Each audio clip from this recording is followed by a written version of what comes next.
I believe our city skyline currently has more cranes than church steeples right now. And one of the cranes we've seen the longest time is the one you can see out that big window when you come up the stairs, and that's at the site of WestEdge. And we're fortunate to have Mack Reese, the managing partner of Gateway Ventures. Mack's been very involved with the WestEdge project here on the peninsula, where he and his partners have over 1 million square feet of mixed-use space currently under development. Mack let me know that in 10 WestEdge, there's enough concrete to build a sidewalk from Charleston to Columbia. Mack graduated from Georgia Tech with a Bachelor of Science in Industrial Management, followed by a Master's of Science in Management. Mack, why Charleston?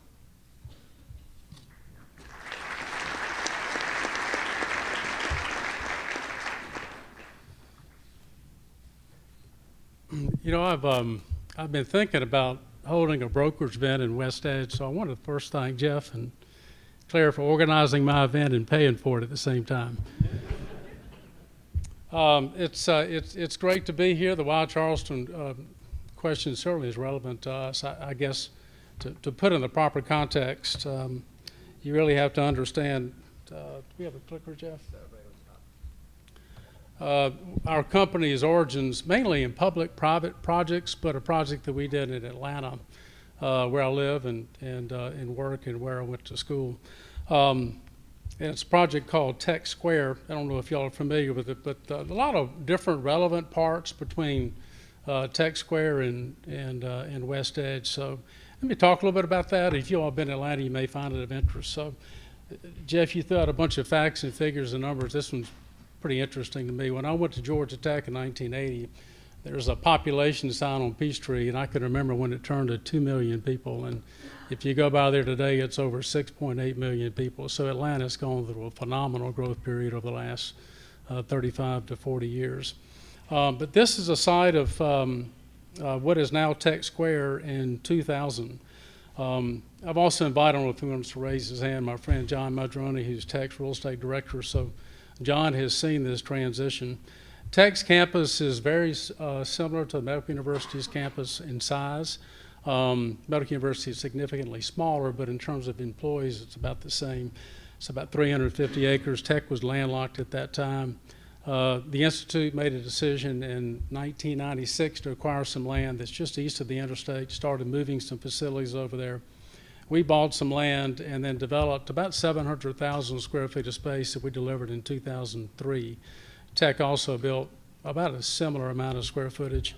But I wanted to show you its transition as it goes through the process. So this was our first phase that we delivered in 2003, 2004. Kind of an interesting story.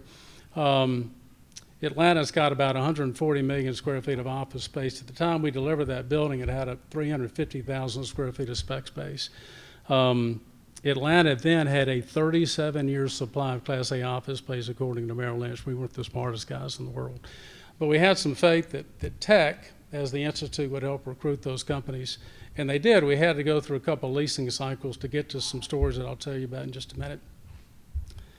So one of the things we did, and frankly, some of the parallels here that we have is Tech's campus is west of the Interstate 75 and 85 than this site was. And so we worked with both the state and the federal government to get about a $12 million DOT grant to expand this bridge and really make it friendly so the kids and also the folks who work there could go back and forth. Pretty important part here. We're going to touch on that later, but we've got a preliminary commitment to extend HAGOOD south back across the crosstown conductor. We think that's incredibly important for Charleston and WestEdge. This is where Tech Square is today. So if you go back to that slide before and you look at it, it's phenomenal. And this has happened over the course of about, I'd say, 15 to 16 years. There's 2.5 million square feet of office space, about 2,500 student beds. I would say 4,000 to 5,000 market rate apartments, 4,000 parking spaces. John Mazzaroni worked with Portman on the development of a building that's about to deliver that's quoting $45 to $50 rents. When we started in this market, and John Holder, my good friend, is here. He can certainly echo this. But Atlanta had virtually no real net rent growth between 1985 and really I would say 2010, 12 maybe. I'd say net rent growths were probably in the $15 to $20 range, maybe. And now most of these new Class A buildings are quoting $30 to $35 net rents. We've got certain buildings quoting $50 a square foot. So it's just remarkable the growth that's occurred. So this project, not saying this is going to be WestEdge in the future. It's going to be different. WestEdge is going to be driven more by residential growth and office space. But this is just a testament to the power of taking a major research university and really untapping the potential that's within it. I thought I'd kind of hit on 4 or 5 factors here. I think they translate here that are key things. One, in Atlanta, I say this tongue-in-cheek a little bit, we don't have a BAR, so we don't have as many obstacles to the slow process that you see that really takes you through Charleston. Construction isn't nearly as expensive in Atlanta as it is in Charleston. The second thing that's happening, and I think Steve may touch on this a bit, is the millennial and therefore the IT workforce has moved back into the inner markets, the midtown markets. They're there. And so with that has followed the companies. The companies are moving back from the suburban markets back in town. We've seen that evolution over the last 3 or 4 years, but you're really seeing it now. Kind of the third big thing that's happening in Atlanta is that if you drive through Atlanta, you know we have traffic. So we have huge transportation issues. And we kind of live in it because up until about 3 months ago, our office there is we really seeing that transformation in that area. Parking deck that we own, we've had to fundamentally change the parking deck to accommodate Lyft and Uber drivers. The sidewalks are just littered with people on everything from little bird scooters to bicycles. It's fundamentally changed. John Madroni was telling me the other day that the city of Atlanta is actually removing curbside street parking for vehicles, even buses, and so it's just changing kind of right before our eyes, and I think you'll see some of that transformation happen in Charleston as well. Another thing that's driven the growth, and again, we haven't seen it yet much here in Charleston, is we probably got 18 to 20 different companies that had innovation centers are there and right around Georgia Tech. So again, it's a dynamic that we haven't seen in Charleston yet. We're kind of hoping that's going to happen in WestEdge, but virtually every company now is seeking collaborative relationships with these major research institutions. So a little bit on WestEdge here. It's kind of hard to believe, but this was WestEdge before we started. I think you may know it's 60 acres of land that until 1960, what I would say until the late 50s was a marsh area. Somebody had the brilliant idea to turn it into municipal landfill from 56 to 68 or so, and then the city got a permit from the Corps of Engineers to cap it in 71. It served as a bit of a parking lot for the Medical University, and then they sold several different outparcels, and that's what it was until 2012 and 13 when Michael Maher, he's here, and the WestEdge Foundation hired us to redevelop the project. It's eventually going to have about 3 million square feet of space here. I'd say half of that will be residential. The balance will be retail and office space and hotels. This is the first phase of the project that you see, a little bit like the first phase of the Georgia Tech project. You can see the 99 project to the north, and to the south is the 10 and 22, and I'll take you through a little bit of those projects and tell you the pros and cons, the challenges we've had constructing those. 99 was initially going to be a 1,000-car parking deck for the city of Charleston. Eventually, they and we decided to go ahead and build the wrap units, so it's 237 wrap units around the parking deck. It delivered in April, about 8 months behind when we thought. We had some challenges throughout the project just in terms of delivery. We are ahead of leasing and we're getting better rents than we thought.